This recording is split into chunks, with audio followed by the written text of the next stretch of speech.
Hi, everybody. It's me, Sarah, your Christian forgiveness coach, and you're watching Forgive Everyone for Everything Every Day Right Away. And this episode is about forgiveness and strength training. So, strength training, like, what am I talking about? Lifting weights or what? And it may be that for some of you when I tell you this episode, I want to talk about how we get strong at what we do. Now, when we think about getting strong at what we do, my brain automatically thinks, oh, strength, like that's a good thing, right? I want to be strong at whatever I do. But then I started to question whether or not that was true because I started to think about exactly what it is that I'm actually doing, like habits and patterns and kind of that autopilot stuff. And I realized, oh, wait a minute. If I have a habit, you know, just as an example, letting my brain run wild with like worst case scenarios, that's not something I want to get stronger at. That's something, not something I want to get better and better at. So if I form a habit, um, just an example for me of immediately grabbing my phone before I say good morning to my husband, like that's not something I want to strengthen. So did you know that it is said we have upwards of 60,000 thoughts a day? I don't know who's counting, but I do know we have a lot of thoughts that run through there every day. So I started asking myself, like, what thoughts am I focusing on?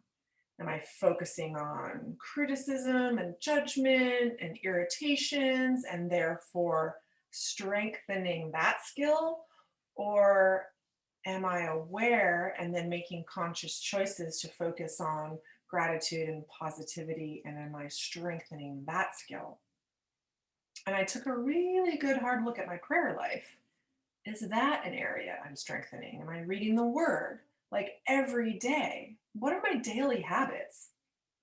So I did this little exercise that I want you to try too. I made a list of like the top 5 things that I want, like the top 5 things that are important to me.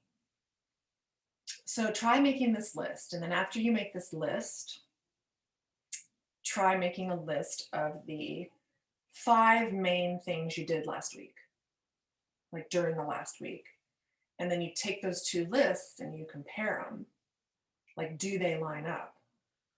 Are the things you're doing every day, your daily habits, are they in line with the things that you want, like with your priorities? I found in doing this exercise that some of mine were and some were not.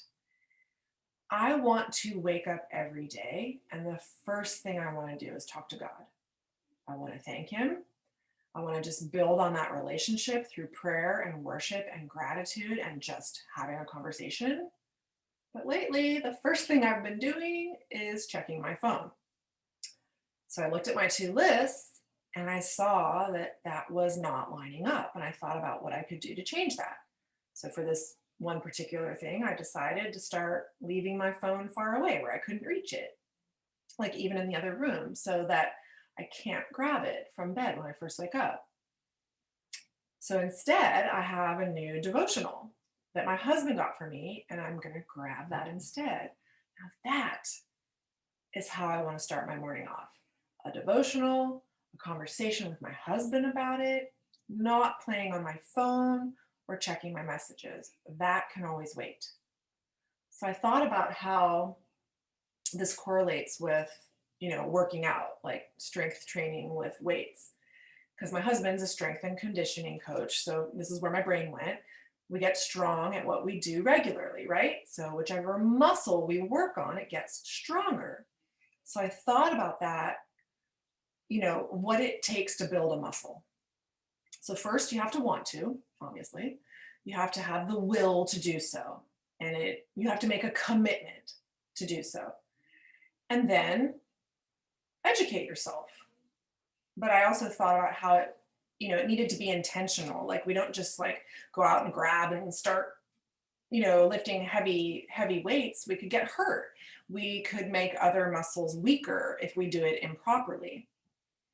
So It's a good idea to gain knowledge on technique and safety, and maybe you get a strength and conditioning coach, or maybe you watch some videos or join a gym.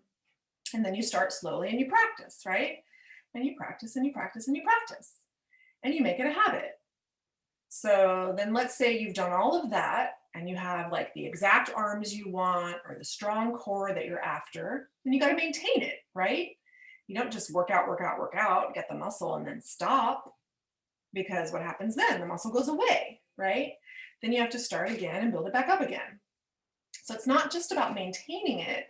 It's like you have to have continued education. Maybe there are some new workouts you want to do, some new techniques, some new lifestyle habits like eating healthy that you want to add to your strengthening routine. And you go through the same process for that. You have the will, you make a commitment, you educate yourself, you practice.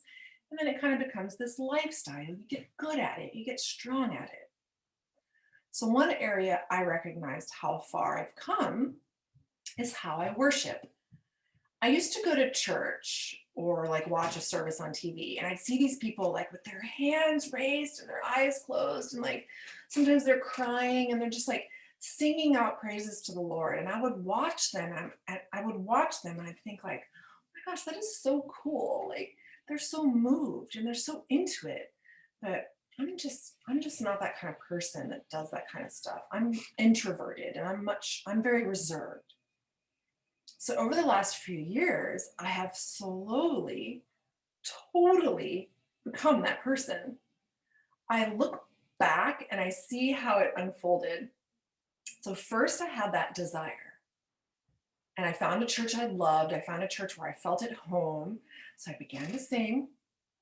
I began to like slowly raise one hand, like just a little bit, and then maybe just a little bit more, and then the other. And then slowly I stopped thinking about how I looked and what other people might be thinking of me. Like, stopped worrying about it, like if I looked silly or whatever, because I remembered how I thought about people who did that and how I wanted to do that. And once I realized I could not only do what I wanted, but also be an example for someone else. And once I got that through my thick skull, it was game on. Now I walk into church with my hands raised and I'm singing and I'm dancing and I wave flags and sometimes I cry. And this is like just now who I am and what I do. And it's so awesome because I strengthened it. So, what muscles are you building? And are they the ones you want to be building? What areas are you strength training in that you may now kind of realize you don't want to be strengthening? And what areas have you been forming daily habits in that have really benefited your life? So try making those two lists: the top 5 things you want to be doing and the top 5 things you did last week, and then compare and contrast. And then let's get to strength training on purpose, the things we want to build. All right, that's what I have for you today. Done with love. See you next time.